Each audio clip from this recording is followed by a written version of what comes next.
സാറിൻ്റെ കൂടെ ഞാൻ ആദ്യമായിട്ട് സാറിനെ ഇന്ന് കാണുന്നതും സാറിനെ കേൾക്കാൻ പോകുന്നത്. ബട്ട് ഇവിടെ ഈ സ്റ്റേജിൽ ഇവിടെ ഞാൻ വന്ന് നിൽക്കുന്നതിന് മുമ്പ് ഒരു 10 മിനിറ്റ് ഞാൻ സാറിൻ്റെ കൂടെ അവിടെ ഇരുന്നിരുന്നു.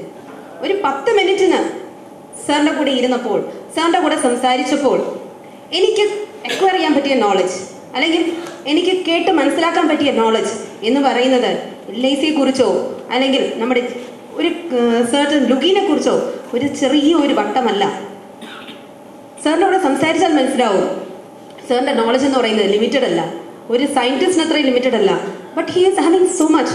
സാർ ആ കുറച്ച് ലാപ്ടോപ്പിൽ കുറച്ച് കാര്യങ്ങൾ കാണിച്ചു. സാർ എന്തുമാത്രം ആൻസേഴ്സ് ഓരോ ക്ലയൻസിനും കൊടുത്തിട്ടുണ്ട് എന്നുള്ളത്. ബട്ട് അത് കണ്ടു കഴിഞ്ഞപ്പോഴാണ് എനിക്ക് മനസ്സിലായത് he is having unlimited knowledge, my dear friends. And he is a student of Indian philosophy and he is well versed in the languages, in all the South Indian languages.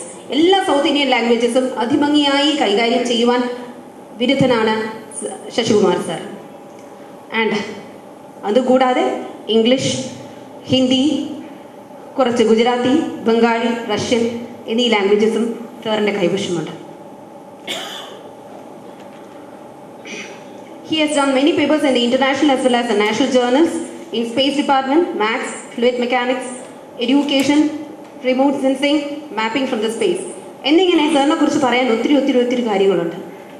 But ഞാനിപ്പോൾ ശശികുമാർ സാറിനെ നിങ്ങളെ ഡയറക്റ്റായിട്ട് മനസ്സിലാക്കാനായിട്ട് I leave this stage two respected Sasikumar sir.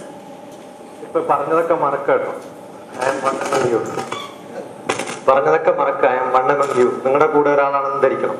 കാരണം എപ്പോഴും പറയുന്ന സമയത്ത് നിങ്ങളുടെ എക്സ്പെക്ടേഷൻസ് കൂടും, അല്ലേ?